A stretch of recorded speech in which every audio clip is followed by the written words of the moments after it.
Good evening. Today is Monday, June 13th, 2022, and this is the meeting of the Planning Commission for the City of Fairfax. First this evening is Pledge of Allegiance. I pledge allegiance to the flag of the United States of America and to the republic for which it stands, one nation, under God, indivisible, with liberty and justice for all. Okay, before we get started this evening, one housekeeping item to allow participation by Mr. Eftekari remotely. Mr. Feather. Mr. Chair, I move that in accordance with the Planning Commission adopted policy that is permitted by Code of Virginia Section 2.2-3708.2 to approve the request from Planning Commissioner Amir Eftekari, properly submitted in writing prior to tonight's meeting, for remote participation subject to the requirements outlined in the Planning Commission adopted policy and applicable in all other portions of the Planning Commission meeting of June 13, 2022. Motion by Mr. Feather. Second. Second by Ms. Lockhart. All those in favor of the motion signify by saying aye. Aye. Opposed? And it passes 6-0. Next is discussion and adoption of the agenda. Any discussion of the agenda by the commissioners this evening? Okay, Mr. Cunningham. Mr. Chairman, I move the adoption of the agenda as presented. Motion by Mr. Cunningham. Second. Second by Mr. Coleman. All those in favor of adoption of the agenda signify by saying aye. Aye. Opposed? And it passes 7-0. Next is presentations by the public on any matter not calling for a public hearing. There are no public hearings this evening. There are obviously a number of people in council chambers this evening to probably listen to and perhaps address the work session item on the Fairfax Presbyterian Church. So if you intend to address the Planning Commission on something related to that, this is the opportunity to do that. We do not have a public hearing on that item tonight. I am looking at the sign-up sheet for speakers. There is one person who has signed up before the meeting tonight. And then after that, if there are additional members of the community who wish to address the Planning Commission on the Fairfax Presbyterian item, or frankly anything else planning related, you can do it at that time. The first person is Clayton Austin. If you can just come to the lectern and state your name and address for the record. My name is Clayton Austin. I live at 4256 Barrett Street here in the city of Fairfax. Members of the Planning Commission, tonight you will hear a proposal from Fairfax Presbyterian Church in partnership with Habitat for Humanity of Northern Virginia, HomeAid, and Homestretch to build 10 affordable townhomes on an existing church parking lot. We can all agree that affordable housing is a laudable goal, so why aren't there more? In the Friday, June 10th Washington Post, Kendall Cotton, president and CEO of the Frontier Institute of Helena, Montana, in an op-ed piece, lamented local governments that use their power to put roadblocks in the path of affordable housing. Mr. Cotton refers to regulatory layers that drive up building costs and can effectively prohibit multifamily homes when the requirements can't be met in the existing space. Unlike Mr. Cotton, I am fortunate to live in a city that has proactively woven affordable housing into its vision for the future. Quoting from the 2035 Comprehensive Plan, housing goal number 2, ensure availability of housing that is affordable. Members of the Planning Commission, I believe the Fairfax Presbyterian Church proposal is a unique opportunity for the city of Fairfax to move beyond the regulatory layers that can drive up costs, to arrive at a future with 10 families living in high-quality, affordable townhomes, enjoying and contributing to our community. Thank you. Thank you, Mr. Austin. Would anybody else like to address the Planning Commission this evening? Also, your name and address, please. Jane Kelsey and Associates, Inc., 4041 Autumn Court in Fairfax City.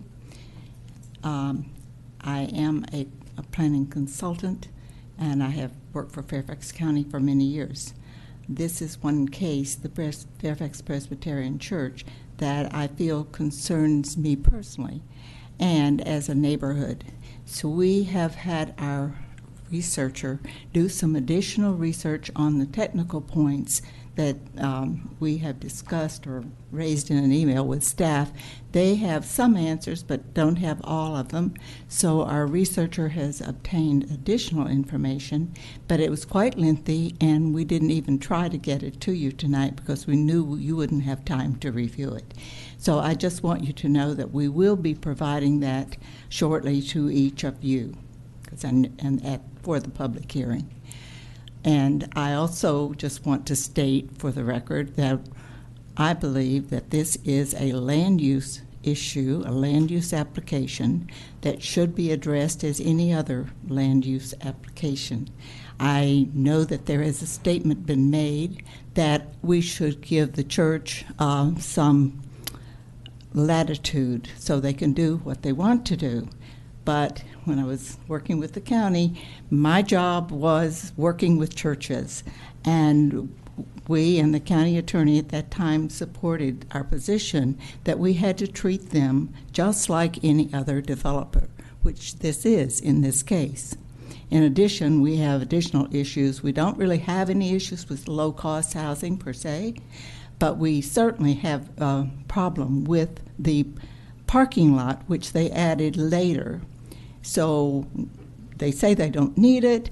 So, and also, I'm really more familiar with the county than I am with the city. I don't know if they also need a special permit because this is part of the church operation, and they say it is not part of the low-income housing. And there are many reasons for that, which we will address at a later time. And I thank you. Thank you. Any additional members of the community wish to address the Planning Commission this evening on this item or any other item? Okay, seeing none, we will move on, but I will say that there will be, eventually there will be a public hearing on this item. That date is yet to be determined. It will probably be based on the input that the applicant will receive from us and from the city council. And I anticipate sometime in the fall or later. So there will be an opportunity to address both this body and the city council at public hearings on this item. So thank you very much for that. We will move on to item number 4, which is consideration of the May 23rd, 2022 meeting minutes. Any discussion on the meeting minutes of May the 23rd? Okay, Mr. Feather. Mr. Chair, I move approval of the May 23rd, 2022 meeting minutes as issued. Okay, motion by Mr. Feather. Second by Mr. Rice. All those in favor of the motion signify by saying aye. Aye. Opposed? And it also passes 7-0. Next is item number 5, which is items not requiring a public hearing. A is motion to amend Chapter 110 of the Code of the City of Fairfax, Virginia. Is that you, Mr. Napty, this evening? Yes, there's actually no staff report on this item. This is simply if the Planning Commission wishes to initiate this amendment, to do that tonight. This pertains to the work session you had at your last meeting about potential zoning text amendments related to outdoor dining and solar installations, and then a few administrative items as well. The state code requires that the Planning Commission or City Council initiate a text amendment before we can advertise for a public hearing. So if we're going to proceed to that, we'd ask that you go ahead and initiate tonight, and then the public hearing will be held in the near future. Okay. 2 questions. One is for staff. Is the staff satisfied that they've received the necessary feedback from the commission and the council in order to proceed with the motion to amend the ordinance? Yes, my understanding is that they did receive enough feedback to be able to move forward, and they're making some changes based on the feedback they received. Okay. And the next question is for the planning commissioners. Are you satisfied that we have given the particulars and given enough feedback considering those amendments to initiate the amendment this evening? Yes. Okay. Okay. I will ask Mr. Feather for a motion then, please. Mr. Chair, I move that in accordance with good zoning practice and in support of the public interest and general welfare, that the City of Fairfax Planning Commission initiate amendments to Chapter 110 of the Code of the City of Fairfax, Virginia, as part of the regular review and maintenance of the zoning ordinance, articles and sections contained therein, including but not limited to introductory provisions, zoning districts and regulations, site development standards, development review and definitions. I further review that a public hearing be scheduled for consideration of these amendments. Okay, motion by Mr. Feather. Second. Second by Mr. Cunningham. All those in favor of the motion signify by saying aye. Opposed? And it passes 7-0. We will move on to item number 6, which is public hearings. None this evening. Item number 7 is adjourning the regular meeting and moving into our work session under item number 8. Item A is a post-submission work session to discuss a rezoning from residential high to planned development mixed use and master development plan for an existing religious institution and ancillary uses, 10 townhouses with parking and 38 parking spaces and drive aisle on 8.25 acres.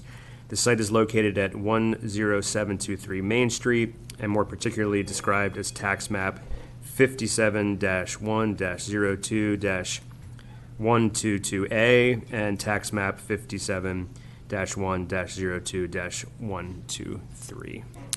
Mr. Frederick, it's nice to see you this evening. When you're ready for the staff report, we are. Good evening, everyone. Chairman Angers, Planning Commission members. This is a post-work session for a discussion on a rezoning and a master development plan. A formal application was received in March 2021. The BAR application was received on November 10th, 2021, and the BAR held a work session on March 2nd, 2022. Staff has reviewed 3 submissions of the proposed rezoning and master development plan prior to tonight's meeting. The applicant has a BAR public hearing set for June 15th, this coming Wednesday, and a work session scheduled with City Council on June 28th.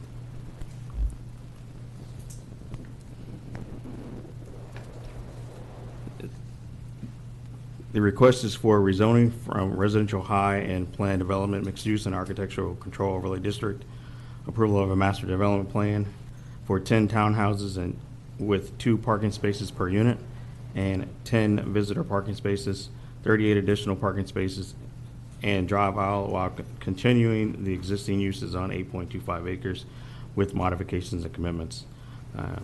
The application also has a major certificate of appropriateness for architecture and landscaping.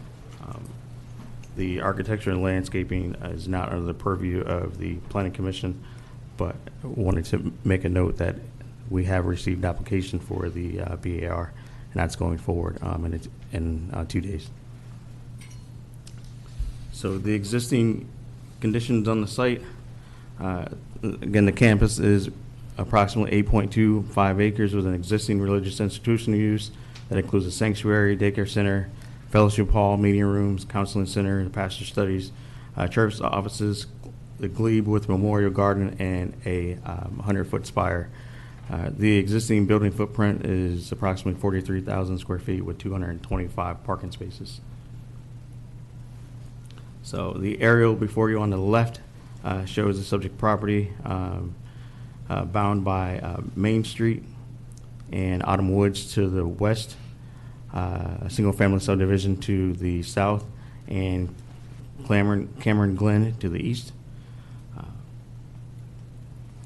The comprehensive plan designation for the subject property is social and civic network.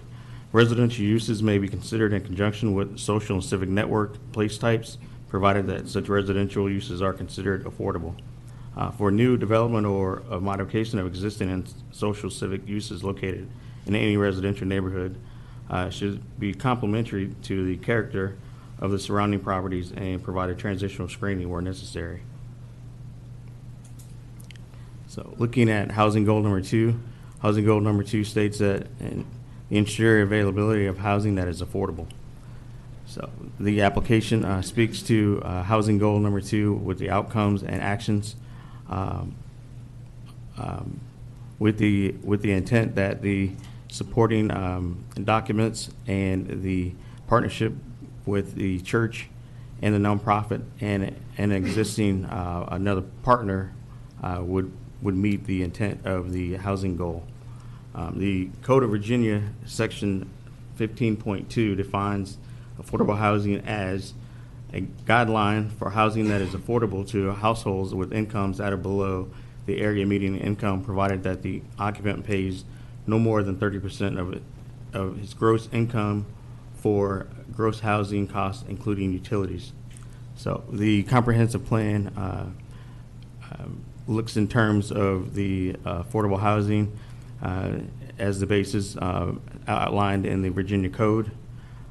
The board adopted the comprehensive plan to address affordable housing back in February of 2019, followed by an adoption of the Affordable Dwelling Unit Ordinance in June of 2020. The minimum requirements for participating in the city's affordable housing program is 30 units. Of course, the applicant is proposing 10 units, and therefore the land use application is not subject to Section 3.9 of the zoning ordinance. So, Fairfax Presbyterian Church is the property owner. Habitat is the developer, and they have entered in a partnership with Homestretch Sacred Homes as a prospective buyer of 2 units. So, taking a look at the rezoning application. So we're looking at residential high to planned development mixed use in the architectural control overlay district. For a master development plan, the master development plan shall be in substantial conformance with the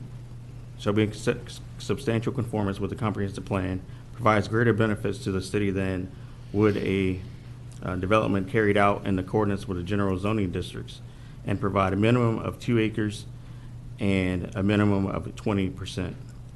So, again, the subject property is residential high, and it's proposed to plan development mixed use.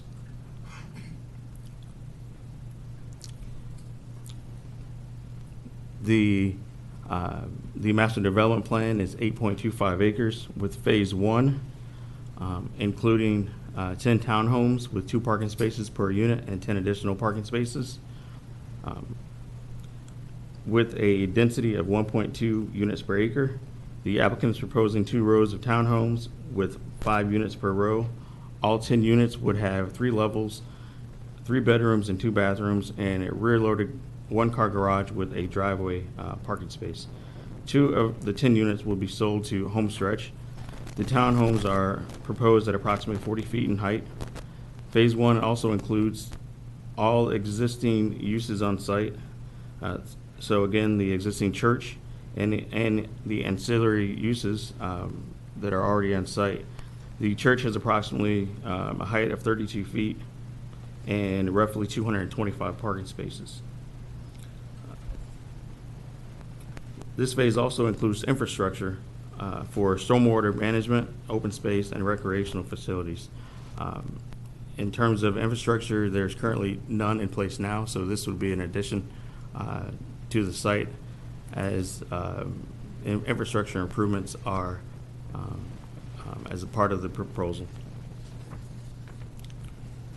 Phase 2 is the construction of 38 parking spaces and a 23-foot drive aisle in the southwest corner of the site. So in terms of the existing setbacks, the church is set back 160 feet from the eastern property line.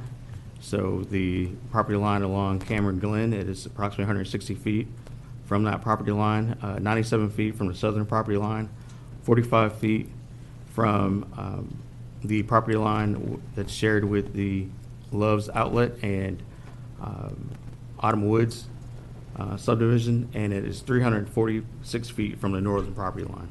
So the existing setbacks for the church are substantial, and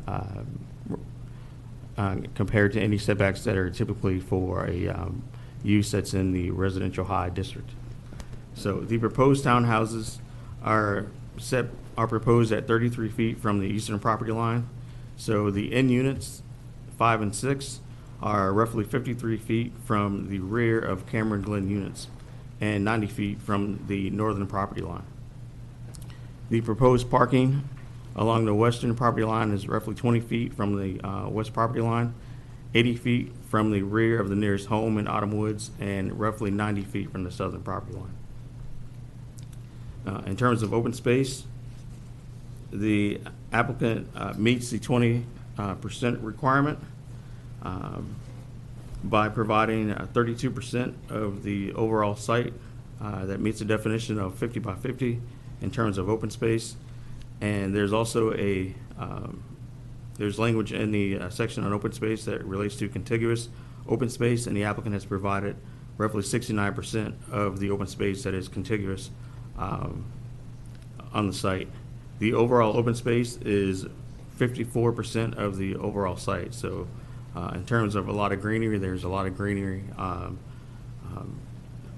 for the subject master development plan. Only a small portion of the site is actually proposed to be developed. In terms of transitional yards, the master development plan requires a 15-foot transitional yard around the entire property.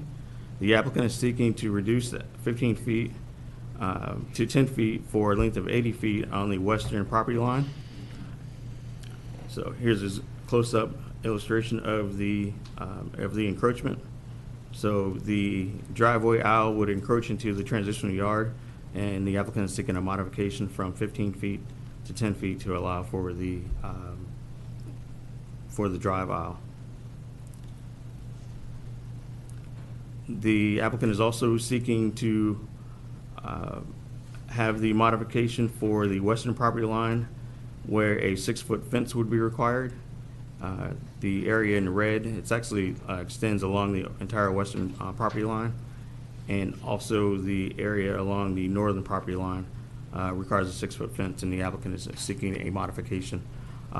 In this regard, the applicant is seeking to leave the site, this area of the site, part of it's in the RPA, and leave it in a natural state. So they are asking for a modification from the fencing requirement. In terms of tree canopy, the subject MDP provides 41% of the total tree canopy, it's exceeding the 10% requirement. The applicant is seeking a modification to survey trees that are 5 inches in diameter and larger for the construction area for the townhomes and the driveway aisle, with modification with the modifications, and instead of looking to survey the entire site, they're only looking at areas that are impacted by development. So you're looking at the area for the townhomes and the area for the 38 parking spaces. So the applicant provided us an inventory of 295 trees, resulting in the preservation of 106 trees and a removal of 189 trees. In terms of proposing to plant trees within the buffer yard or additional trees on site, the applicant has provided 10 canopies, 10 understory, and 18 shrubs. The parking plan is provided in the staff report, and Table 9 shows the breakdown of the parking plan.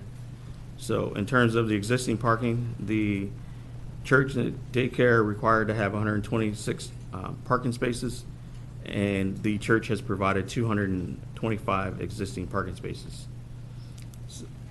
So when looking at the proposal, when you add in the residential units, which are required 2 parking spaces per unit, 1 garage space, and 1 driveway space, the applicant is providing an additional 10 surface parking spaces. So at phase 1, you would have 30 spaces.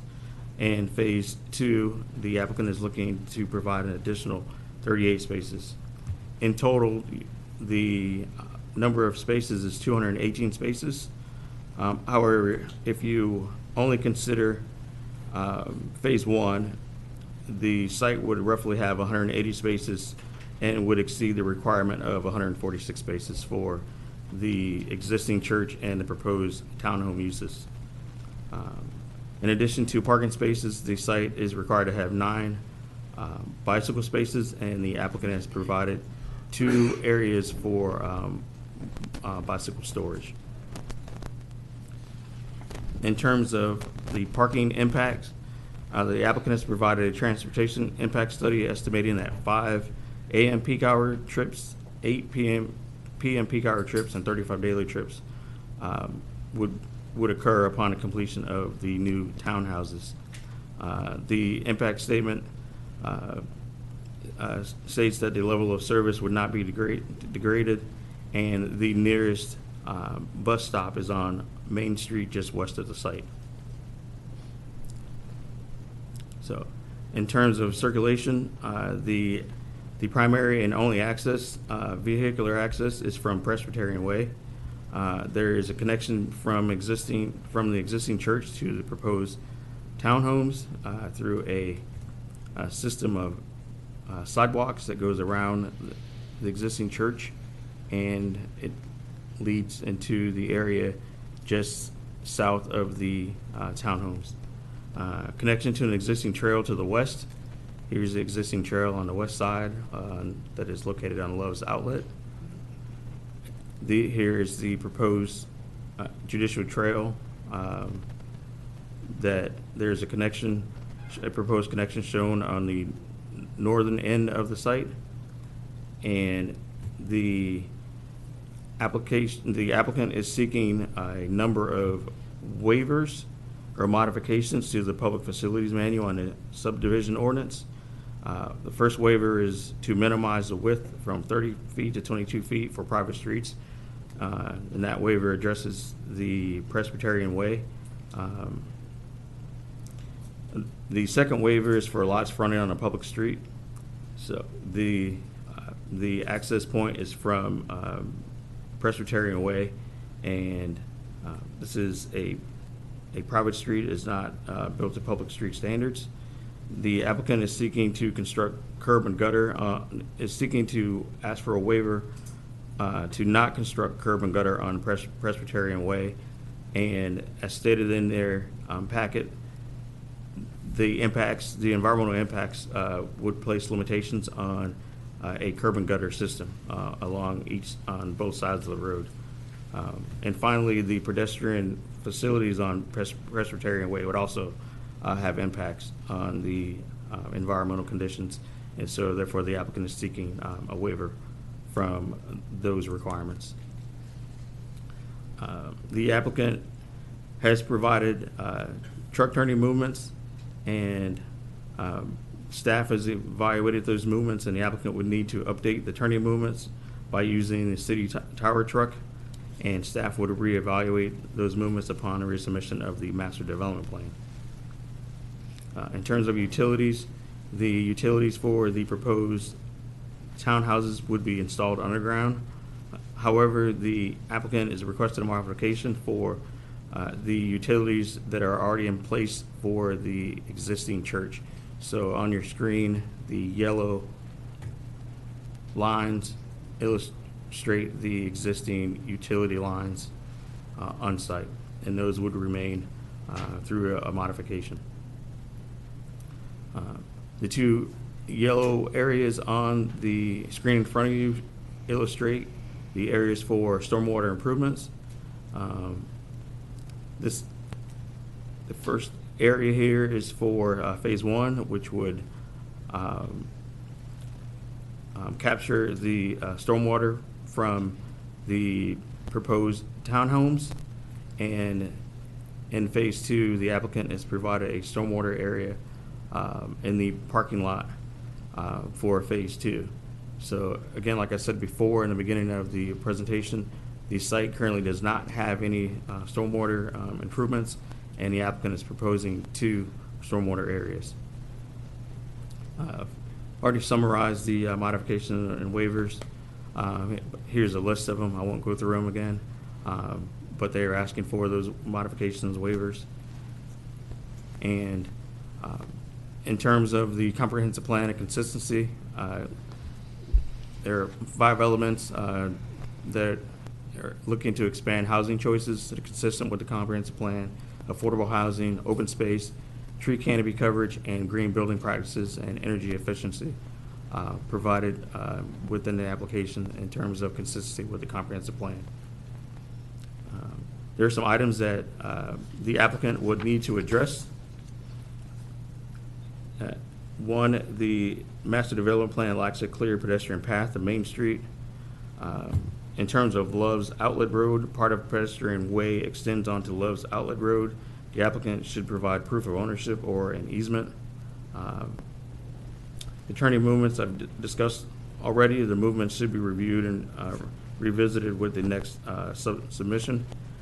And the final item to be addressed by the applicant is the landscaping plan and transitional yard. Additional discussion on the potential tree credits for trees 5 inches in diameter or larger. We would need to continue to have that discussion.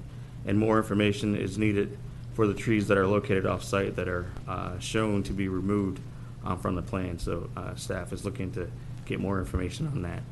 And that concludes my presentation, and I'll stand by for any questions you may have. Okay, thank you, Mr. Frederick. Before we get to questions, will the applicant also be doing a presentation this evening? I'll be brief, very brief. Okay, I'm just wondering before we. Fred did a wonderful Okay. Sometimes we tend to have some developers who spend quite a bit of time with their own information. So I just wanted to ask that before we started asking the applicant the staff questions. Okay. Before we get to the applicant, any questions for staff? Okay, Mr. Feather. Just a couple. Thank you for the presentation. Could you go back to the slide with the one of your last ones? What is Love's Outlet Road? Where is that? Love's Outlet Road runs, can you see my arrow? Yep. It runs parallel to Presbyterian Way.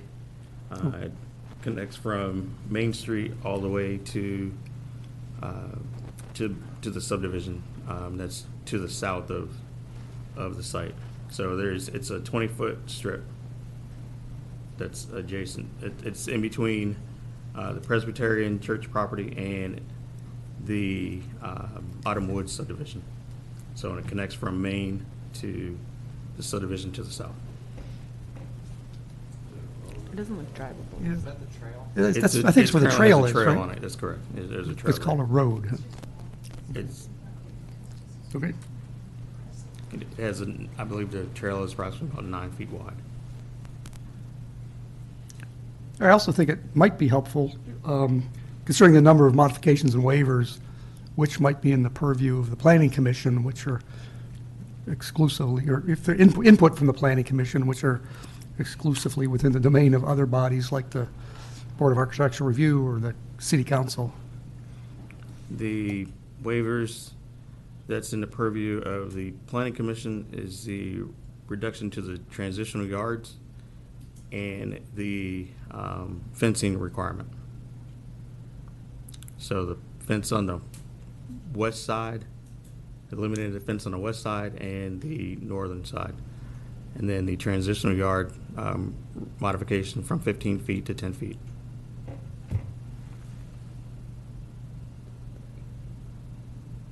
That's it. Thank you for me. Thank you. Your report contained a good justification for the fence request on the north side. I'd like you to reiterate the justification behind the fence request on the west side. The north side, there's plenty of buffer. Correct. And there's quite a bit of space. The west side's real tight, and we've had community comments about that particular section, and so can you cite elevation change within your report and some other issues? Can you cite your understanding of the justification behind that fence request on the west side specifically? I think that's probably a question for the applicant to get into as far as why they would need that modification. And I'll leave that up to Mr. Houston to provide more clarity. Okay, do you have anything? You want me to answer now? Or We'll get to it as soon as we finish questions for the staff. Thank you. Right. Yeah, I wanted to ask you about the nature of the stormwater infrastructure that would appear under the parking lot. Does that include permeable pavement and a retention basin underneath?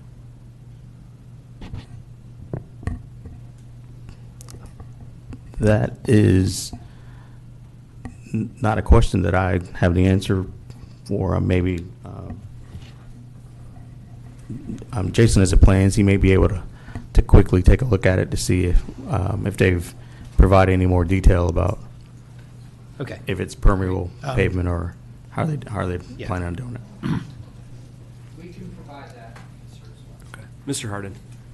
Good evening, Mr. Good evening. Chair, members of the commission. In the applicant's commitments, they've indicated that during the site plan review, they would consider low-impact stormwater techniques such as different types of paver material. They haven't included that specifically at this stage, but something they indicated they would consider. Okay, and that particular area is in Phase 2, which I assume would happen later, and perhaps details fleshed out. It might be useful to know that, given the cited concern of some neighbors over some stormwater issues that are present, given the current ground cover, which, we will be adding impermeable surface to that area, and potential increasing of some of the runoff to the adjacent properties on that west side. Mr. Houston, would you like to address that question? Sure. Yeah, go ahead.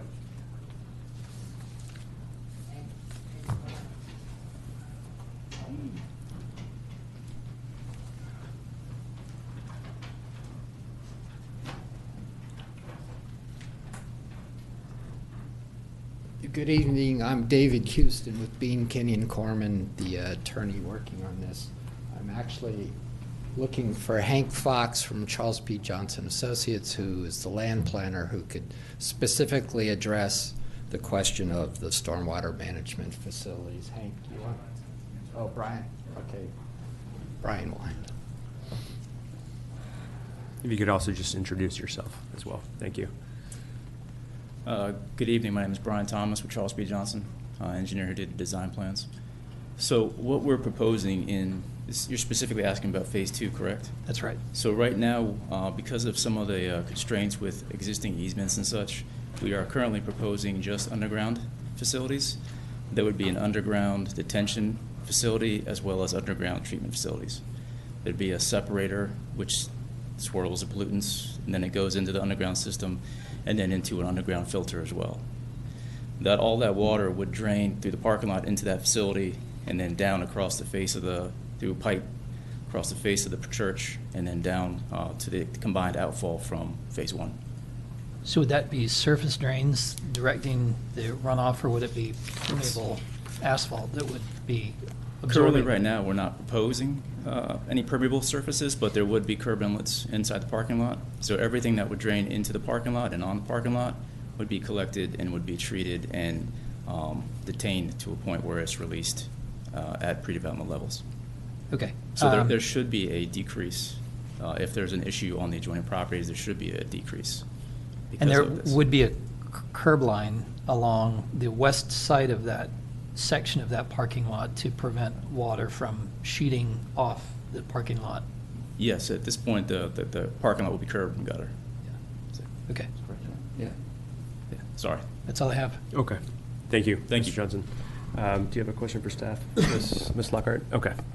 Sorry, question for staff again. With regards to Presbyterian Way, I understand private road, but are there constraints or requirements for the safety, passability, width, et cetera, for the private road vice a public road?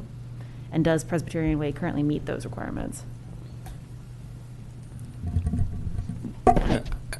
the requirement for a public street would be 30 feet, and right now Presbyterian Way is 22 feet of pavement.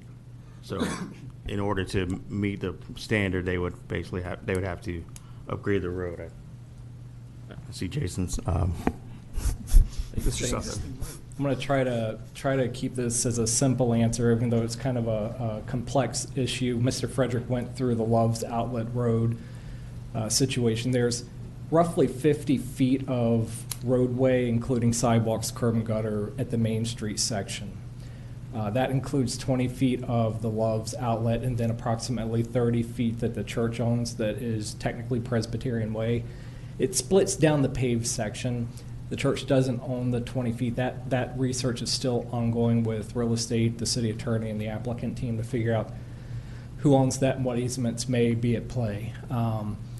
A public road, and this is private, it's a private street, all the way to Main Street. If it was public, that would be a minimum right-of-way width of 50 feet. Typically, we would see 12-foot drive lanes. 11 are appropriate in some situations, sidewalks and other things. A minimum width, I think, as Mr. Frederick just stated, for public street, private streets, that's why I jumped in, Fred. Private street width is 30 feet. Typically, we've seen on multiple rezonings and other projects come in, somewhere between 20 to 26 feet is usually where they come in, and that comes in to play too with the minimum fire lane width and where the fire lanes are designated, coupled with adequate room for the apparatus to make maneuvers. So I hope I didn't overcomplicate the response. And what's the tipping point for at which point a private street becomes a public street? There are a couple factors there. One is if it is part of the city's plan system. So if we're planning a road connection somewhere. So, like South Street extension, for example, in downtown where we want to extend from effectively University to Chambridge Road. There are neighborhoods that do build streets to the city/VDOT standard for dedication. So, if we had a single-family neighborhood that was subdividing by right, they would by the subdivision ordinance be required to meet the public standards and actually dedicate those. In planned developments, it's not a requirement for the roads to be public per the subdivision ordinance.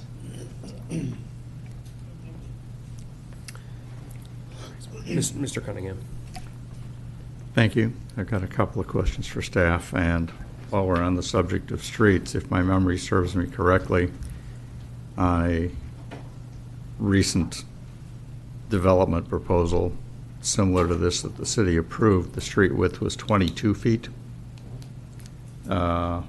between two sections of townhouses, so it was dense with building on either side and minimum area to get to the street, so that 22 feet was the issue there.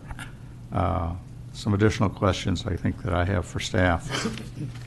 And reference to Ms. Kelsey, when you're dealing with the county and you're dealing with an institution such as a church, the county has required a master development plan that is adhered to by the applicant. In this case, we're dealing with a church property, and I don't know that the city has the same requirement to have a master development plan fully approved before any construction or changes or modifications to the layout of the use of the property can be done. But my sense is, and you can tell me whether I'm right or wrong of this, that with what we're laying out, putting the parking lot to the back of the church, even if it's phase 2, is in effect amendment of the master development plan and the layout of how the church operates. Am I correct in assuming that all of the changes we make here would in essence constitute the amendment of a master development plan for this property?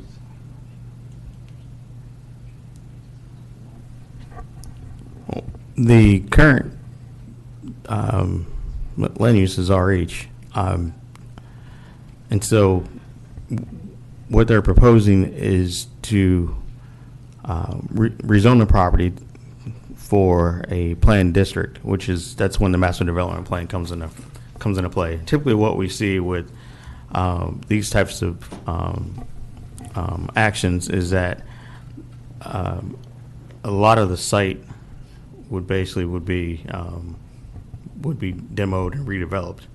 Here, you're dealing with a site that basically has a lot of areas that's not really being touched. So that's in terms of a master development plan approval. It's not the same process with the city as far as the county goes.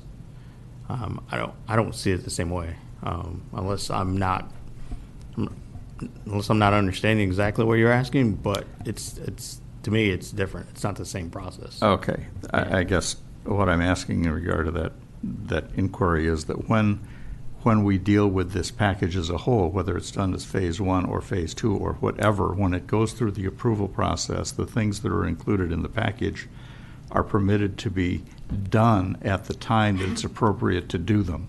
There's not a requirement to do them short term, that the parking lot does not have to be done immediately. It can be done at a time that the church chooses to do it, but it is an approved development of that parking lot when we are done with this process and done with looking at this plan. So what we're looking at are all of the elements for how this parcel will be treated in the long run with the approval of the zoning text amendments and the rest of the things we're doing now. It's not a question of looking at doing townhouses now and at some future date we need to come back and revisit the parking lot again. It is all included in the package when That's we correct. get done with it. So we are in effect, dealing with a master development plan that is being modified, and it's the church's option then to do it in an appropriate time frame.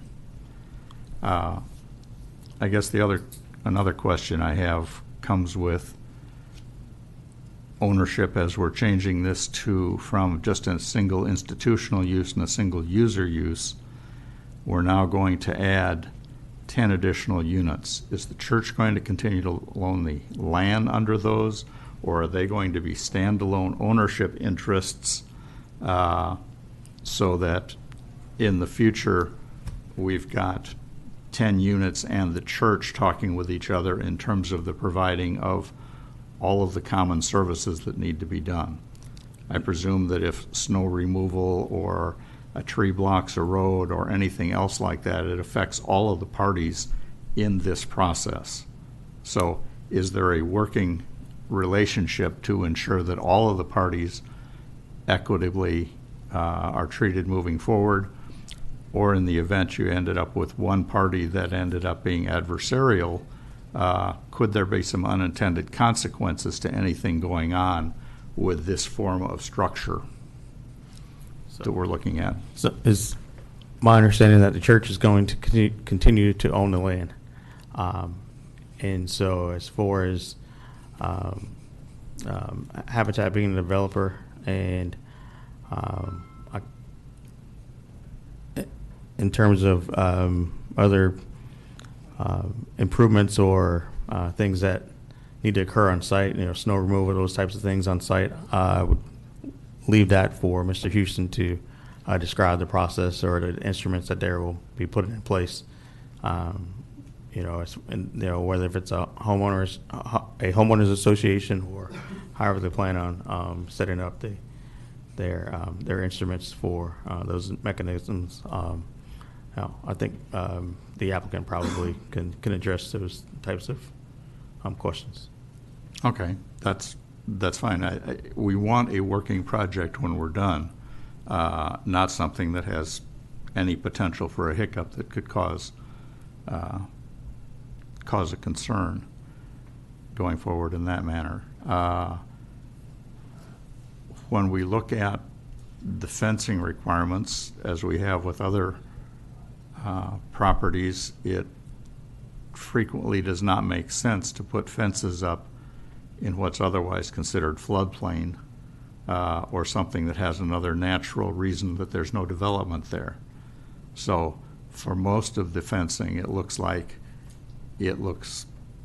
or it appears to be, in an area that it makes absolute sense not to put something in that's going to cause a greater environmental issue, as well as the maintenance issue and that goes with it. So from the fencing standpoint, I think you've made your points clear. Those, I think, are the major questions I've got for staff at this point. Thank you. Thank you, Mr. Cunningham. Mr. Coleman. Mr. Frederick, you mentioned the kind of the cloud on title over the Love's outlet. Is that kind of your understanding potentially the main reason they are not proposing or asking for variances on anything to do with Presbyterian, with the curb and gutter expansion, et cetera? I believe they've stated that there are some environmental challenges as well. So there's, the title is one thing. I think there's some environmental issues. I think those are probably two of the largest items. Okay. Mr. Iftikhari, any comments for the staff? Not on my end, thank you. Okay. Thank you. I don't have comments for staff either, but before I move on to have Mr. Houston address some of the questions that have already been raised and some additional questions that undoubtedly will come of our discussion, any other questions for the staff from the commission? Okay. Mr. Houston, if you don't mind. Okay. Thank you again, David Houston, Bean, Kenny, and Corman on behalf of the applicant. I want to step back and sort of start at the beginning of this project, at least my involvement. 5 years ago, I was heavily involved with the redevelopment of Paul VI High School. One of the consultants on that was on the board of directors of Habitat for Humanity and said, hey, can you take a look at this project at Fairfax Presbyterian? It's 10 townhouses, affordable townhouses. What do you think? And 5 years ago, I took a look at it and says it's a great idea, but there's no way to do it. At the time, it was there was no zoning district that would have allowed townhouses on the church's property. The comprehensive plan at that time did not have the language it now has about the social and civic networks and, places of worship would be an appropriate location for affordable housing in particular. All of that has evolved over the last few years. We first had I think Fred mentioned it, we met with the city council, I think in 2018, the first time, with a very brief description. The project's actually very similar to what it was shown back then. We had a joint work session. Some of you were in attendance with the council and the planning commission in 2019. And then the world changed and, everything kind of stopped for a year or so, and it took a while to get back going. But here we are. The ownership of the property, it's the National Capital Presbytery actually owns the land, the 8.25 acres. They ground lease it to Fairfax Presbyterian Church. There will be a subsequent sub-ground lease for this land to Habitat, and that the prospective purchaser will be basically buying the ground lease interest but owning the house built, the townhome built on it, if that makes sense. It's what it does is the church has been kind enough to offer the land up at no cost, so the mortgage that the resident will need will only be the value of the improvements, which through Habitat's 30-plus year history and Homestretch's history, they are very efficient and cost-effective and have lots of partners that are trying to help out on these types of projects. It's a convoluted ownership structure, but from a zoning standpoint, I guess it's really only the use of the land that matters. Love's Outlet. Okay, so When we started this process, the church thought that the city owned Presbyterian Way because they prepared a deed of dedication to convey at least parts of it 25 years ago. When Kelly Square office building was being developed, the developer of that came to the church, and Kelly Square needed their access point onto Presbyterian Way, and the church agreed to cooperate at that time. Paperwork was submitted to the county, or to the city, and the assumption has always been that the city owned Presbyterian Way. The city has maintained it all these years. New pavement, snow removal, everything, all the way up to basically the church parking lot. So that was kind of their understanding. Once this application started and the issue of the ownership came up, we were asked to do title work, and we discovered that, one, the deed of dedication was never signed or recorded by the city. I mean, we have the draft copy of it. We know about the time the city council would have acted on it, but we can't find any disposition of it. I mean, technically, Kelly Square has access through Love's Outlet onto Presbyterian Way, and the church does own it today, is the result of this, even though they didn't think they did, and part of that reason was the city has always maintained it. Love's Outlet dates back 120 years at least in the title. It's a 20-foot wide road from, one farmer to another homeowner back in the 1800s to get to Main Street. We've taken the position that I think the city planning staff thought we owned it, which is why we had to go back and look at the title. And what we've found in our title search is the church does not own Love's Outlet. The position is that it's really a public right-of-way. I mean, we're not sure we need an easement from somebody. We think the city owns it, or we ought to get together and quiet the title to it, because, I mean, it extends back. We have maps of it, dating back, 50 years. You can see the line. It goes all the way to Main Street. Most of it is used as a trail, except for part of the pavement of Presbyterian Way now, about 7 feet of the 22 feet, is actually on Love's Outlet. And down the road some, Kelly Square's entrance crosses Love's Outlet. And the developer of a Love's Outlet thought it was a public right-of-way, and it said so in his deeds. So we don't know is the answer. We don't think the church owns it. It dates back. We can't find clear title to it to say so-and-so owns it. But we have references going back to the 1800s. Mr. Houston, what are the implications of that for improvements? So that ownership is one issue.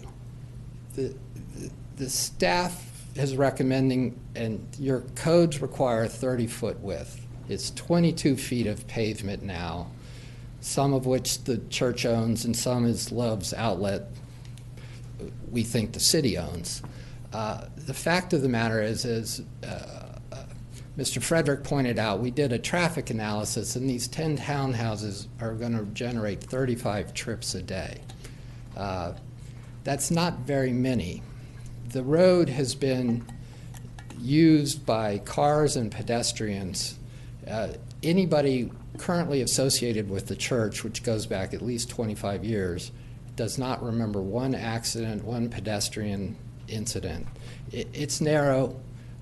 We can work with the city on trying to do some traffic calming, a speed bump or a light or signage.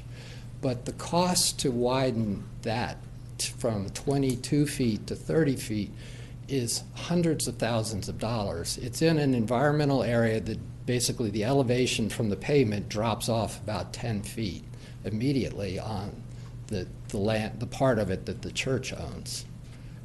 It's just, when you're factoring what the overall mission here is for providing affordable housing opportunities, the cost-benefit analysis doesn't compute. We think we can provide safe pedestrian access, one, by doing things to the existing pavement to make it safe, but you have, on one side, you have a trail that goes all the way to Judicial Drive that the city is in the process of making improvements to. If our residents need to get to Main Street, maybe they go to the trail to Judicial Drive and then walk up.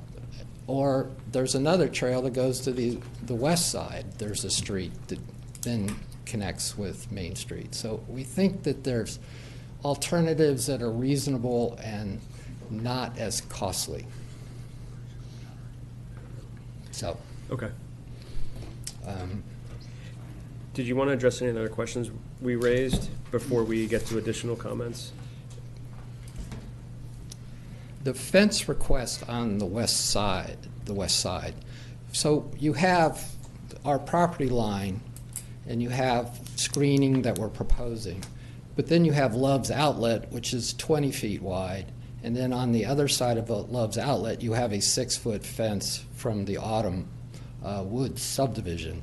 So that was part of our rationale for we would be putting a fence up against a 20-foot wide trail and then another 6-foot fence. I mean, we're not dead set on that position. We can, work through it. Again, it just seemed like what you'd be taking out to put in a fence may not be the best long-term solution. So I think the concern, specifically in feedback was headlights from cars, and the fact that a vegetative screen might not attenuate that completely. I know that I was in the audience with a similar development issue about 10 years ago. The builder said, we'll provide vegetative screening, arborvitae and other plants that make a dense hedge. We said, well, we also want a fence. I think in retrospect, a vegetative screen would have worked. I just want to make sure that the folks who are going to be impacted over there on that west side get, that they don't have any problems associated with the traffic in and out and the headlights. And between now and the time of when we come back with a public hearing, we will have taken another look at that, and I'll either have a better answer or we'll have a fence. Yeah, we were certainly concerned in my little subdivision about it. It's turned out not to be an issue at all. There's no guarantees you can ever give anyone on how things are going to turn out, but we were, this particular developer 10 years ago was just extremely careful, and it helped that we put an appropriate amount of pressure to make sure that things were done right, and they've turned out really well. But I think that there just has been a concern, not just about headlights, but about runoff and some other things. And let me talk briefly about that parking lot. Currently, the church is zoned RH, and it got a special use permit, special exception approval back in the 60s, or, it's been in operation, and what we're doing is the only way we could build the townhouses without getting like a use variance from the BZA, because townhouses aren't permitted in the RH zone, was to rezone it. And we worked with the staff on, well, what's the best way to do that? And the P districts, which were adopted since the time we first got involved with this, they do give you some flexibility. And so we had to rezone the entire church essentially to this P zone, and the filing fees are not cheap, and it was a pretty hefty number, and I remember saying to the church, okay, this is going to supersede your earlier approvals that you've been operating by, and there's really no development conditions. It's too old. The old approvals don't really restrict them. But this is going to supersede that, is there anything in your sort of wish list in the future that you think you might need? So let's ask for it and plan for it now, so you don't have to come back and do an amendment to this and pay those fees and take that time. And this parking lot it's phase 2, undetermined, but that's basically the result of the wish list. They're not looking to increase the sanctuary or the building structures. That the church will operate exactly like it does today. They will just have some new neighbors. Mr. Feather. Just a related question on that, that fence. Is there a significant grade difference between the elevation of the parking lot? There is a grade difference. It does drop down towards the Autumn subdivision. Thank you. Mr. Cunningham. Thank you. You've indicated that the traffic impact of the townhouse is going to be relatively minimal, so you're not expecting much to happen with that. Can you enlighten me on how many trips a day are currently being generated by the preschool, which I presume is a fairly active activity on a daily basis, and then Sunday worship services, I'm gathering, are an entirely different animal, where you've got a different population using that road in terms of the total activity on the road? We have in your materials the traffic analysis, which I'll freely admit I haven't looked at in a while. But the daycare center, I think, has a maximum enrollment of 80 or 88 kids. And so you could double that for cars in, cars out. And that's usually, only weekdays. I think they have 17 employees, so there's trips associated with that. But what we find is that the church, as most churches, it's pretty inactive during weekdays and days other than, special events on Saturdays and Sunday services. Part of what the church currently does is they license out some of their parking spaces to the Fairfax Nursing Center, and that was an agreement and an approval from 1996, I believe, so that the nursing center's employees could come have a place to park, and the nursing center built a trail actually up to the church parking lot to accomplish that. This application will affect that because we don't have the same number of spaces available to them. But that's sort of been on either party could terminate it with 7 days notice basis for a number of years. But even with those parking spaces, there's ample parking virtually at all times.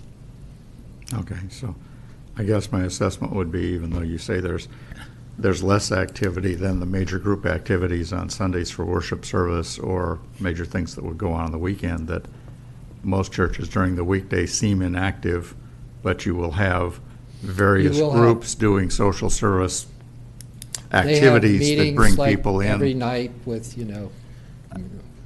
different. So you've got nighttime activities, you've got daytime activities for groups that will meet during the day for smaller groups. You've got the preschool, so it's a fairly active road. But none of that is changing. None of that is changing, as you've said, to require that the road in and out, which you've indicated hasn't had any accidents, really needs to be modified to accommodate the additional traffic. Right. And if we do have to limit the number of Fairfax nursing home employee spaces, that could probably be a one-for-one trade with the trips generated by the townhouses. So it could be like overall not even a 35 trip a day number.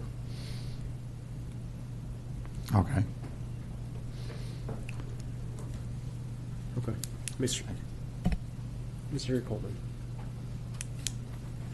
How long is the proposed land lease to the townhomes? Do you know?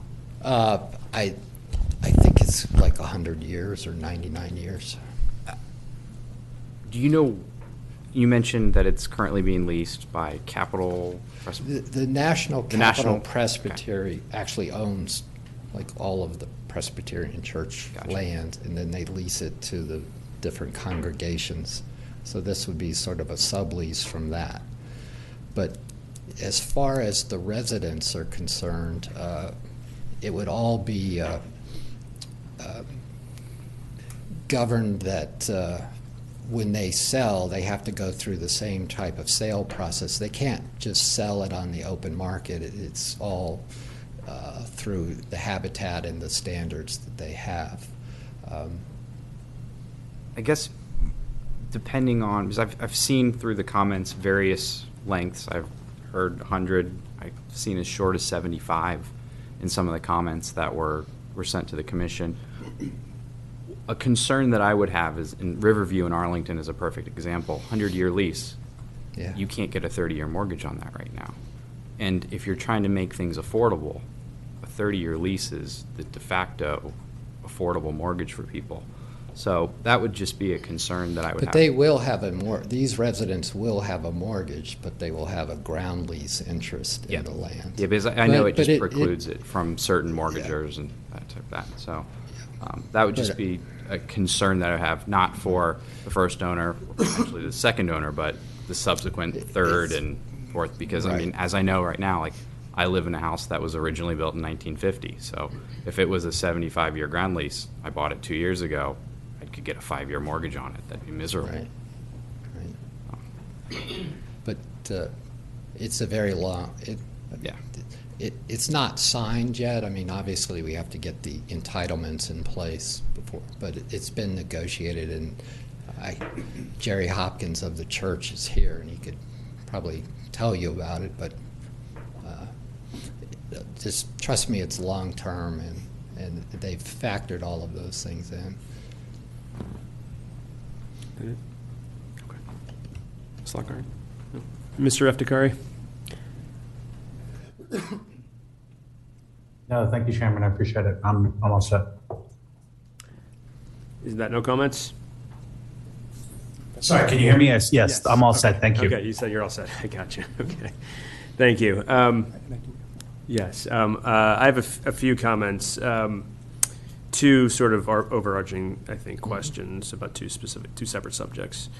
One is the waiver for pedestrian facilities.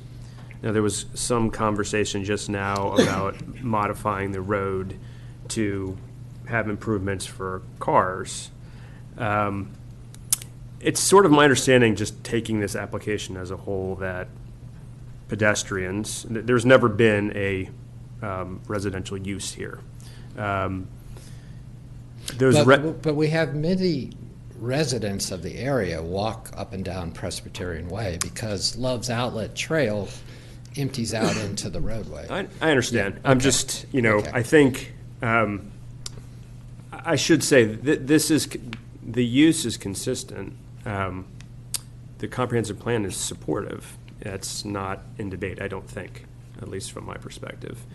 I think some of the requirements for the planned development districts, I think, in fairness, just need to be addressed in a public setting. So one of those questions, I think, about the pedestrian facilities is important because I think the rezoning in most circumstances in the city would require improvements. So the way that I see it, there's a trail that leads to Judicial Drive, for instance. That trail continues in the other direction westward towards Hallman Street. There is a way to walk up Presbyterian Way. A couple things, though, right? First, I don't think any of it's lit. The second is I drove over there the other day because I hadn't been there at night, and it's quite dark. All along the trail, obviously, and along Presbyterian Way. And I think it's fair just to ask if it's fair to the future residents that they would have to walk in an environment like that, number one. Number two, I realize there may or may not have been accidents over the years. I live in the downtown. there's been a lot of close calls. Those things don't get sort of rolled into the statistics. So those things I think we need to, just flesh out.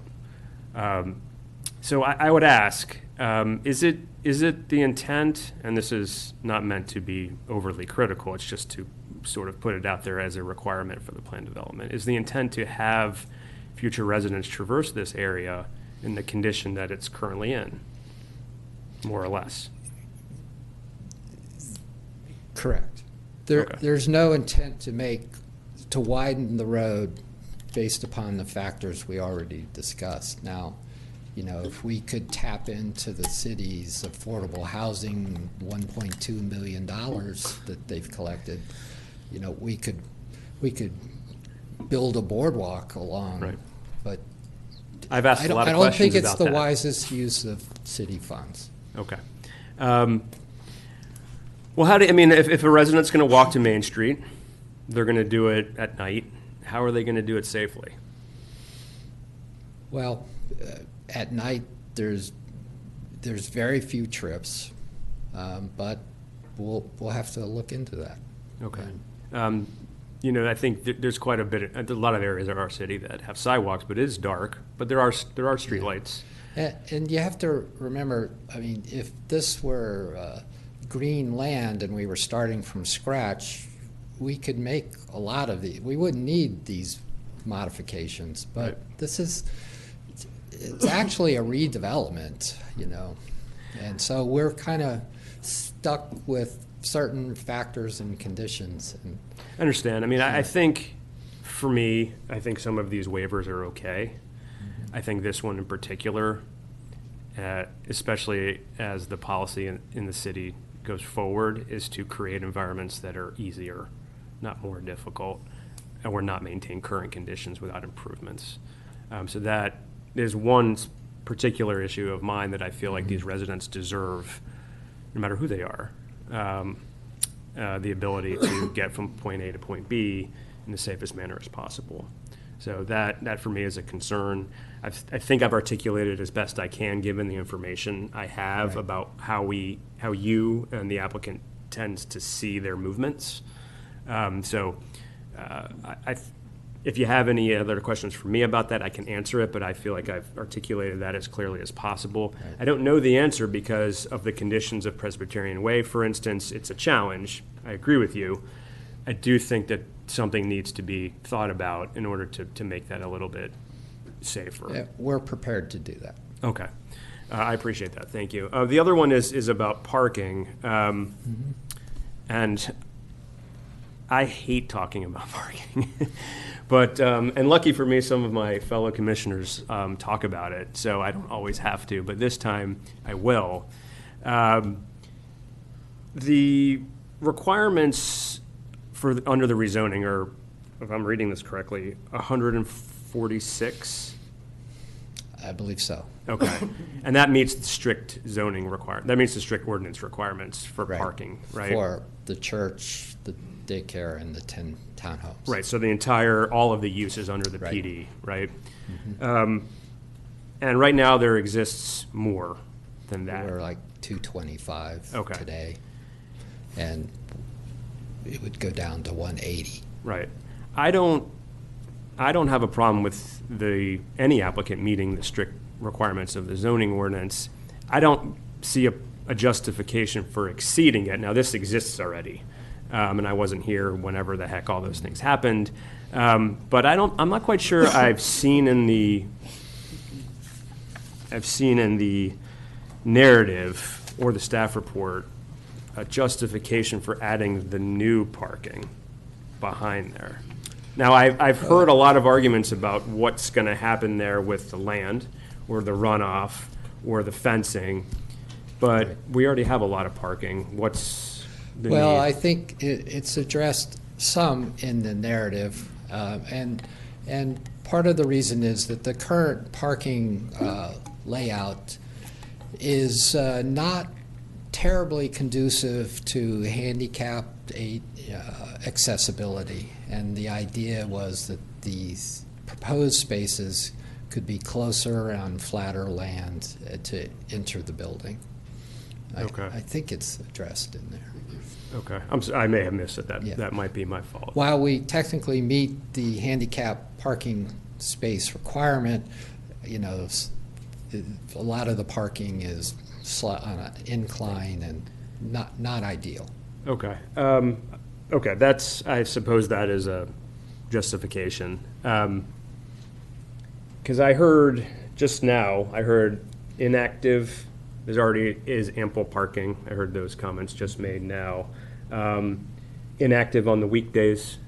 So I'm just trying to understand. Which is why we have an agreement with the nursing home, and it's like 70 parking spaces. Is it your opinion, or is it the feeling of the church that there was an absolute need for the additional parking to accommodate uses on crowded days? I mean, is there a need for that? A need to accommodate, like, the nursing home? A need to accommodate any use at the church or for an ancillary business. Christmas and Easter. I mean, they right. Try to be a good community member. No, I'm not suggesting they're not. I'm just asking because there's a lot of parking. And there's plenty extra, even with the parking that's going to be taken out. I thought that the community just deserved to know why it was there, why the additional parking was being permitted or right. being asked for. And the decision whether to build it would probably come after if these townhouses are approved, they're built, and we see how it shakes out, and then if it turns out that on Sundays they need more, then they would factor it in. But that parking lot also has a cost associated with it that may not be the best use of their funds unless they really need it. Okay. I mean, if you look at an aerial of our downtown, there's a lot of parking. Like it's probably half impervious. Right. So it is, at least in my view, not the best use. Especially this parking lot fits right in with that area. Yes, it does. So I think, at least from my perspective, personally speaking, that is a change that is not entirely clear to me, other than the handicapped reason that you've given. So I just wanted to raise that. Again, it has nothing to do with the affordable housing aspect of it at all. It's just adding parking in an environment that has quite a bit. Mr. Cunningham. Yes, sir. Thank you. On that subject, and making a few comments, which I now feel compelled to make. Working with social and civic organizations, churches in particular, there is a change to each institution over time.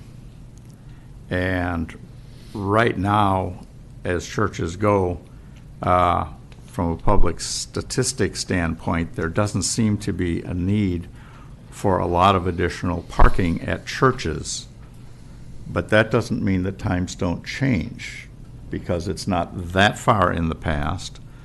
When dealing with one institution I'm familiar with, one of the significant discussion items was, how do we get all these people on Sundays to park appropriately instead of parking on the grass, instead of parking on the sides of the driveway entrances and that. So this is not a static issue. This is a dynamic issue that changes. And just because today it doesn't have the appearance of being there, putting it in a master plan to be constructed at a future time when the need is there, without having to come back, as Mr. Houston has said, and go through all of the financial pain of trying to get the approval process to move in a timely manner, can make sense in the development of a master plan. And the church probably will not spend the money until it sees a need to do this. Now, I will indicate that it's much easier to walk from a level area into certain of these access points than it is to park at the far end and have a hefty hike uphill and back. And many church congregations are seeing an aging population. As the population hopefully starts to renew and get younger, that may be less of an issue.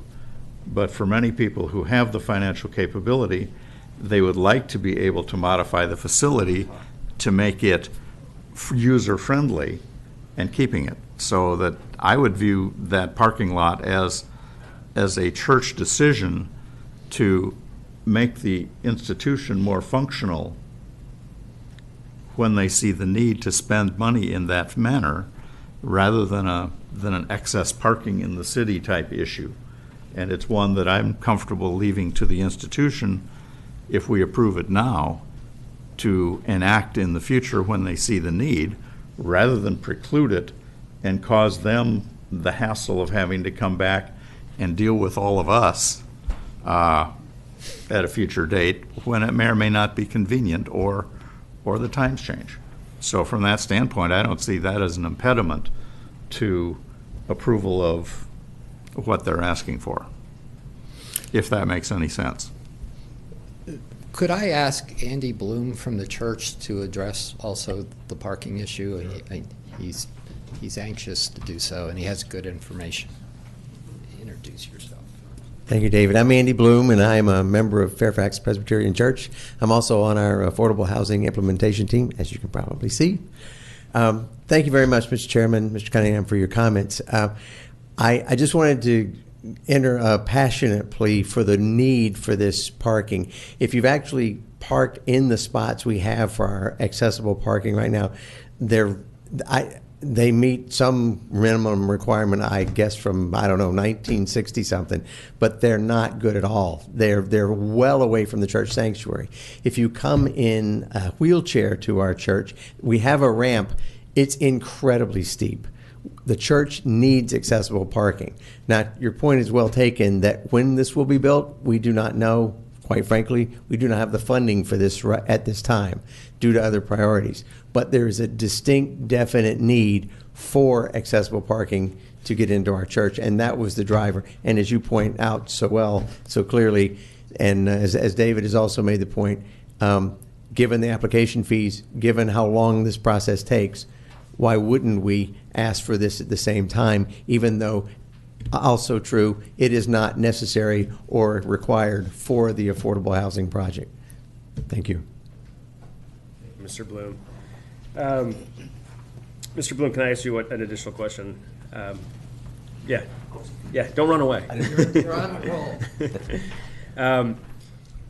This is just a follow-up to that. And is this, in your view, the best way to accomplish the more accessible parking? Let me just finish really quickly. I know Mr. Cunningham thinks that it is. The parking that's in front now that does provide for that cannot be changed. Is that your view? No, it cannot. Not without substantially changing the green area that we have, which is directly in front of the church entrance, that we're very proud of and that many city residents use and enjoy a lot, as you've probably seen on your walks. Okay, thank you very much. Mr. Feather. It might be worth noting it's the octagonal building is where the worship services are held. And That's this correct. moves up immediately next to that space where the real requirement is. And you can see where the others are. Unless Mr. Cunningham has more, I'd like to weigh in on the Presbyterian Way, if I might. Sure. I'm not sure who this is for, and part of this is just me as an engineer and a problem solver, and maybe there's not a question in here, but I'll talk anyway. There's been experience with no significant incidents that you're aware of. As we all know, past performance is not a guarantee of future performance. The one significant change that weighs on my mind is we will now have townhouses that are likely with children who may have to, at least for some period of time, walk out to Main Street to catch a school bus, as in the dark, in the winter. I'm not sure what we'll do with daylight savings versus whatever, but there's always going to be kids walking in the dark, and it concerns me. I believe, and it was pointed out in some discussions, there are other narrow private roads in the city that communities manage to live with and live with safely. This one concerns me, not only Presbyterian Way coming in, but I also drove along the drive aisle along the parking spaces to the north side. It's pretty dark there. There's actually a lot of overgrowth from the adjacent area. It just feels to me some things could be done to improve it, even in its existing state. One is get rid of some of the underbrush that's overhanging the road, the drive aisle. There are low-hanging tree branches. I drove through there. I have a relatively low car, and I felt like I should be ducking. If we're going to expect people to walk through there safely, simple improvements like that, and along Presbyterian Way. There's a lot of overgrowth, and I expect you're aware of that. Other things that concern me is lighting as well, and I have the same concern that adding some lighting along there must go a long way to make it appear to be safer and make residents more comfortable, and the folks who just use the trail. I'm also thinking about roadway markings. It's narrow and it drops off steeply. You don't know where the road ends. It seems to me simple line striping along the road, and any of us who drive around here and see roads suddenly narrow, they're white bars perpendicular to the line striping that makes you think, hey, the road's narrower here, I'm going to slow down. I would think simple measures like that, maybe you call them traffic calming, perhaps could accommodate the need, probably relatively low cost. Lighting, maybe not so much low cost, but lessen impinging on the RPA and expanding the road. I would just think something like that would be beneficial. But otherwise, I like the project. I'm delighted that it's consistent with our comprehensive plan. The initial speaker spoke to it as kind of a unique opportunity. I hope it's not. I hope it's a pioneering activity. And in fact, there's another not-for-profit in the city who's looking at putting in affordable housing. It is not a church. It's not getting special consideration as a church. It's not a church. So I can assure you we there are haven't things gotten like special that. treatment. No, I don't. Our plan Yeah, I don't. is 50 sheets, and Exactly, we're on our yeah. third submission. But I like a lot about the project. I think it's very consistent with the surrounding neighborhood, both in terms of the zoning, in terms of the nature of the housing with townhouses nearby, planned development nearby, residential nearby. The only concern I have is future safety of the pedestrians. Perhaps that's the industry I came from that I retired from. I was in a risk management business. So anyway, but that's all I had. Thank you. Thank you, Mr. Feather. I am not sure that this might not be the pilot project for another like institution and project. So what we do here should be done well so that it could be duplicated.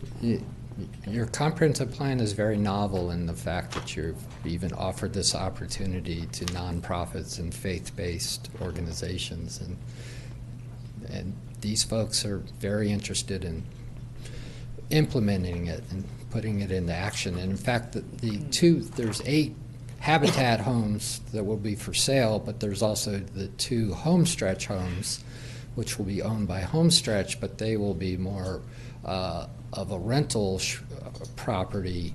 But the church is going to adopt basically the families that are in those 2 homes and mentor them in life skills, job skills, financial management things. You know, it's a big commitment from the church.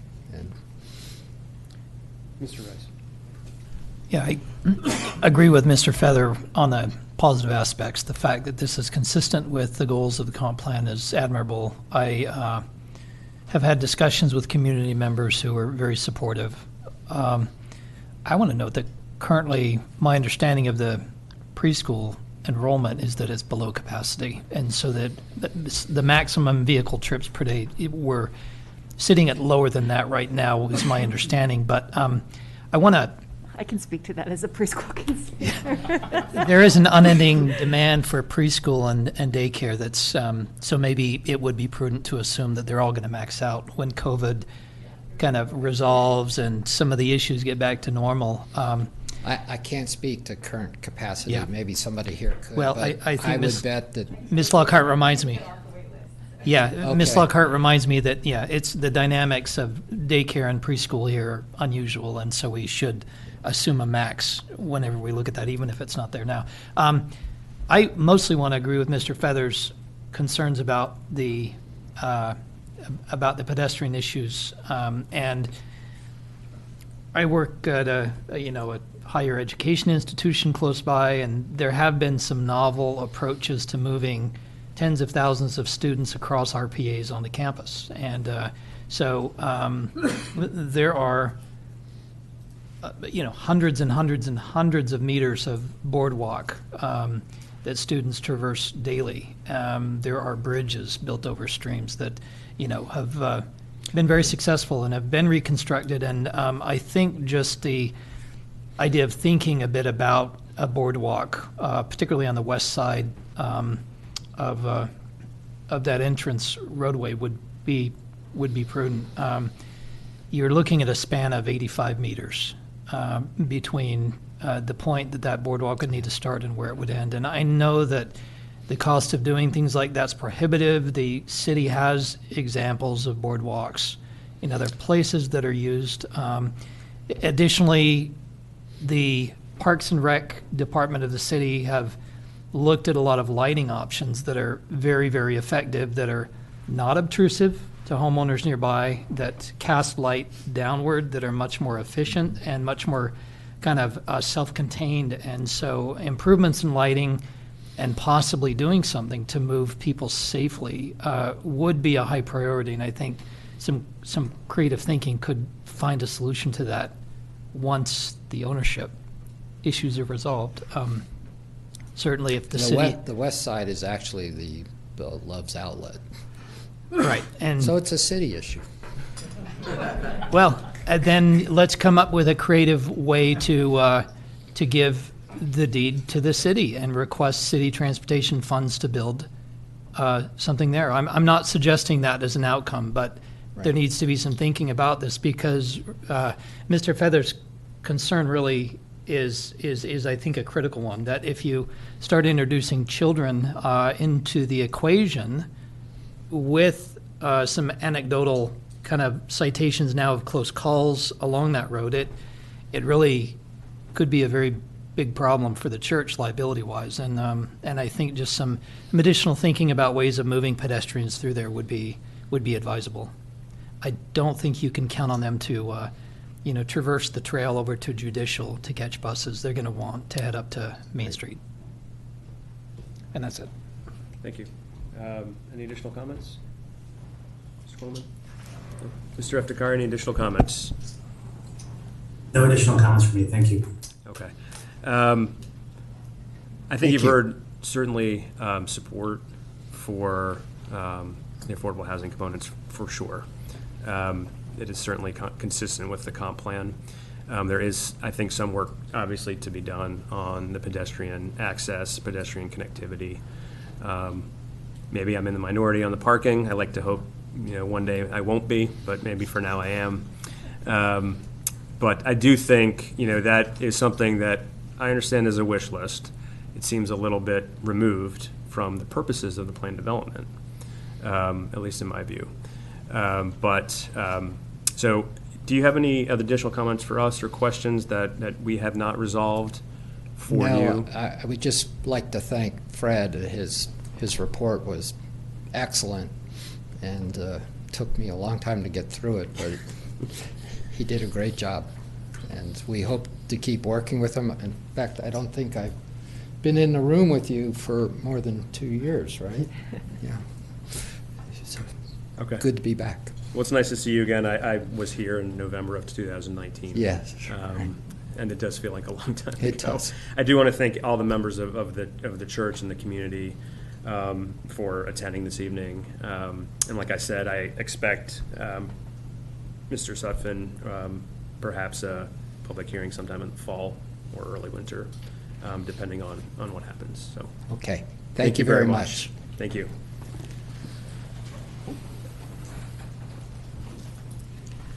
Okay.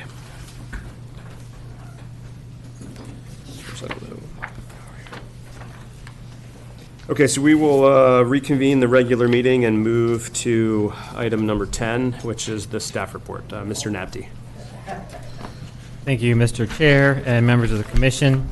A quick review of some of the recent city council meetings on items that might be of interest to the planning commission. On May 24th, they received the same briefing on the potential zoning text amendments related to solar installations and outdoor lighting that you received the day before. They also received a presentation about the next upcoming small area plan and agreed with the planning commission that should focus on Fairfax Circle. So we have notified our consultants of that, and we hope to begin on that project sometime in the fall. On June 7th, they had a discussion on the South Street Extension project, which, as you know, is recommended in the Old Town Small Area Plan. For the upcoming Planning Commission meetings, we do expect to have a work session to update you on the progress of the Camp Washington Small Area Plan in the next couple of weeks, likely in July.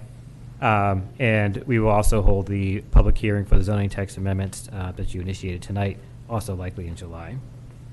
And then just a quick update on the Engage page on the city webpage. Want to let you know about 2 new projects that are posted there now. One is the South Street Extension that we just mentioned. We can go on there and provide feedback on that. The second one is a page on the Chambers Road intersection with Eaton Place. As you may recall from the Fairfax Small Area Plan, that was recommended for improvements, which at the time included a traffic circle. Subsequent analysis has determined that plan wouldn't work as desired, and so new concepts have been worked out, and you're currently seeking feedback from the community on those. As you go on the page, you'll see that they are receiving feedback. So encourage you to take a look as you have a chance at those 2 new projects, and that's all we have for the staff report tonight. Okay, thank you, Mr. Napty. I was just about to say maybe somebody should close the door. Any questions for Mr. Napty on the staff report? Did I hear Camp Washington Small Area Plan an update, or is there a public hearing? No public hearing scheduled yet. An update in July. Okay. That's helpful. I believe the city website says public hearing for the council in July on that. That was our original intent. Okay. Thank you. We will look at that and revise it. Okay. Thank you very much, Mr. Napty. We will move on to commission comments under item number 11, and Mr. Coleman. No comments at this time. Okay. Mr. Rice. Just a few comments about the role that I have as the Parks and Rec Advisory Board liaison. The Parks and Rec department in the city is hiring a new director. And so there's been a nationwide search. The pool's been narrowed sufficiently, and there may be interviews that happen in person in the next month. Kathy Salgado has been a champion of trails, and some really major advancements in that regard in the city have happened during her tenure. So she will be retiring and leaving in August. And so a new director will be on board, hopefully, and will be able to see a transition. There are a number of projects that we've been looking at that may come at some point before the Planning Commission. One is Thice Park, I believe. Paul, how do you say it? Thice or Thice? What's the authority? I don't think I say it correctly. I try to blend the two. I say Thice. It's Thice. Okay. I can't get away being too clever with my slurring of my TH sound too much. There was disagreement at the Pratt meeting about maybe Mr. Harden has an authoritative, I've written research papers on gazetteers and their use in kind of communities like ours, and gazetteers do have authoritative pronunciation guides, and I'll look that one up. So the idea, though, is a complete revision of that particular park, the number of fields being reduced from 5 to 4, the size of the largest field increasing. That park has the county as the neighbor on the east side. Those neighbors have been quite cooperative. There is a concern about the fact that half of the park is within the 100-year flood zone. And I think that most scientist types like myself are quite skeptical about the viability of those 100-year flood boundaries, given the fact that we have 100-year floods every 20 or 30 years. So there's a substantial issue there, perhaps, and we'll just see what sort of plans. The consultant has come up with some good drawings, and at some point, I think the Planning Commission will review that. I assume at some point. Actually, I guess they're not doing anything fundamentally different or new, so we might not see that. Maybe you have a comment on that. I don't know for sure. Yeah, my understanding is that they won't have to go through any kind of land use request for perhaps some special exceptions or something like that, but there's a good chance it wouldn't come to the commission. This is on the northeast corner of the city. Yeah. Yeah.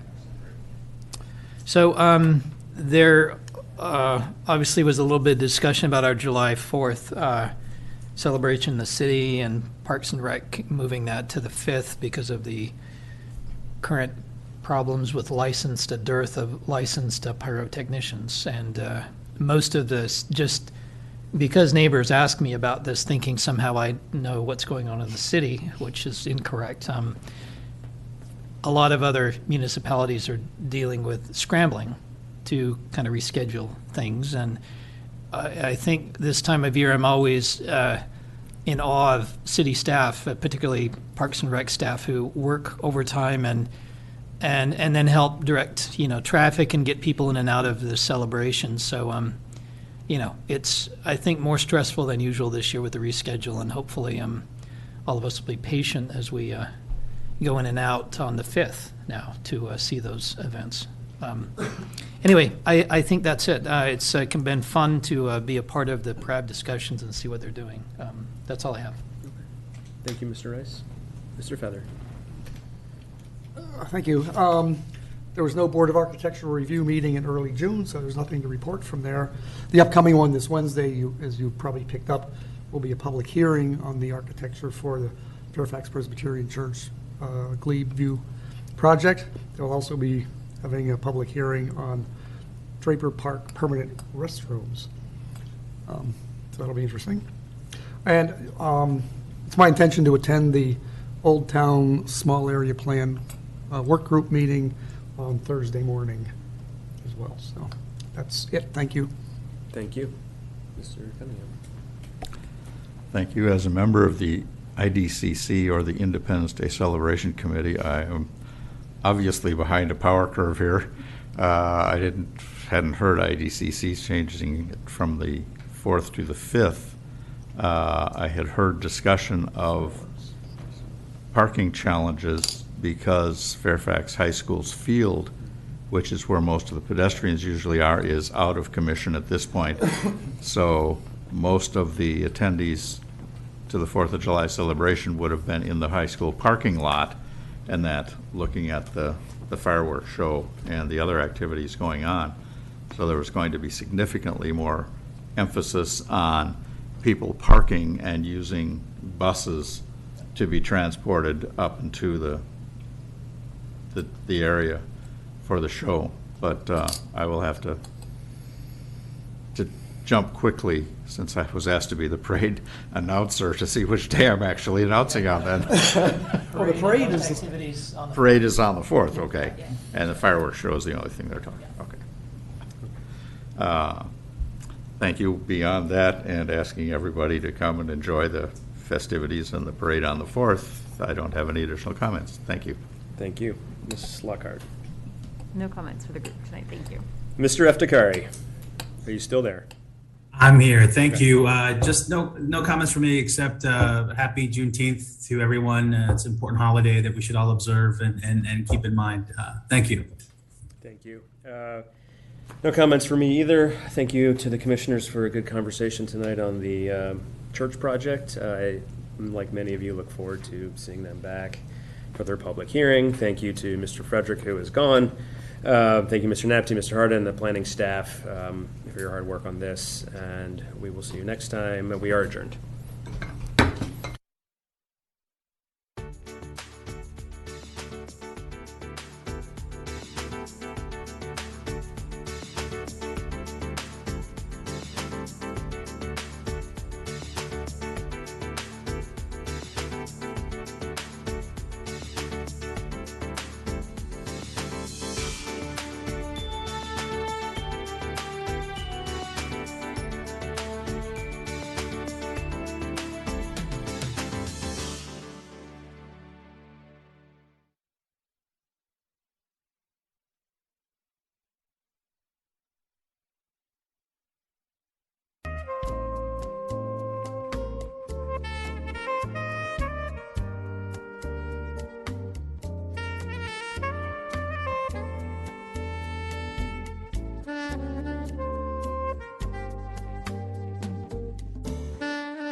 Thank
you.